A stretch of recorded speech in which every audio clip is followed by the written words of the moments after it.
మన తెలంగాణలో మొట్టమొదటి ఫ్యాక్టరీ అవుట్లెట్ మన ముకుంద జ్యువెలర్స్ లో లైట్ వెయిట్ ఆభరణాలు కలెక్షన్స్ ఎన్నెన్నో అన్ని జ్యువెలరీస్ పై VA కేవలం 2 to 12% మాత్రమే. విచ్చేయండి ముకుంద జ్యువెలర్స్. ఎక్కేసింది.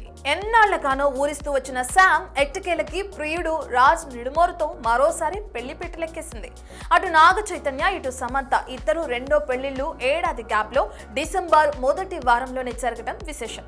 మరి కొత్తగా జోడీ కట్టిన శామ్ రాజుల పెళ్లి విశేషాలేంటో మనము చూసేద్దామా?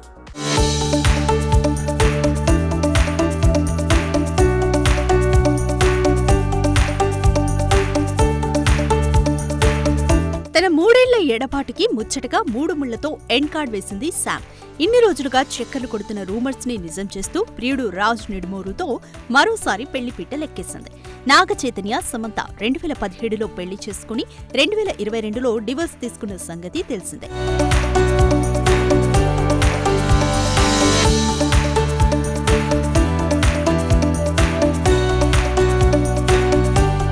ఇక చైతు శోభితతో డేటింగ్ షురూ చేసి 2 ఏళ్ల తర్వాత డిసెంబర్ 4, 2024న పెళ్లి చేసుకోగా శామ్ తొలిసారి ఓ పర్ఫ్యూమ్ యాడ్లో పరిచయమైన రాజ్ నిడుమోరుతో డేట్ చేసి ఎట్టకేలకు డిసెంబర్ 1న 3 ముళ్లు వేసేసుకుంది. అయితే అటు చైతు ఇటు శామ్ ఇద్దరి పెళ్లిళ్లు ఏడాది గ్యాప్లో డిసెంబర్ 1st వీక్లోనే జరగడం విశేషం.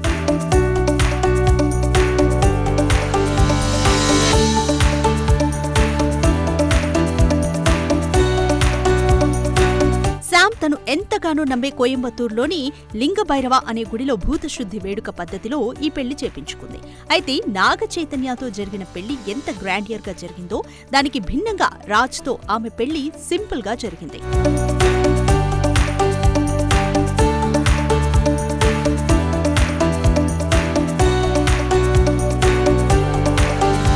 ఇక రాజ్ తన ఫ్రెండ్ డీకేతో కలిసి రాజ్ అండ్ డీకేగా మారి తెరకెక్కించిన తొలి సినిమా ఫ్లవర్స్. ఆ తర్వాత 99, సందీప్ కిషన్ తో డీ ఫర్ దోపిడీ, సైఫ్ అలీ ఖాన్ తో గో గోవాగాన్ హ్యాపీ ఎండింగ్లతో మంచి పేరే తెచ్చుకున్నారు. అయితే 2019లో వచ్చిన ఫ్యామిలీ మ్యాన్ వెబ్ సిరీస్ తొలి సీజన్ మాత్రం అప్పటి వరకు వచ్చిన సిరీస్లలో ఒక సెన్సేషన్. ఇక సినిమాల పరంగా శామ్ రాజులు తొలిసారి ఫ్యామిలీ మ్యాన్ 2కి కలిసి పనిచేసిన సంగతి తెలిసిందే. ఆ తర్వాత సిటాడెల్, హనీ బన్నీలో కలిసి మరోసారి రాజ్ దర్శకత్వంలో మెరిసింది కూడా. మరోవైపు రాజ్ ఓంకార, రంగ్ దే బసంతి చిత్రాలకు అసిస్టెంట్ డైరెక్టర్ గా పనిచేసిన శ్యామాలిని 2015లో పెళ్లి చేసుకుని 2022లో డైవర్స్ ఇచ్చేశాడని టాక్. ఏది ఏమైనా ఇన్నేళ్లుగా ఇండైరెక్ట్ హింట్ ఇస్తూ ఫ్యాన్స్ ని ఊరించిన శామ్ ఎట్టకెలకిలా ఒక్కటైపోయిందన్నమాట.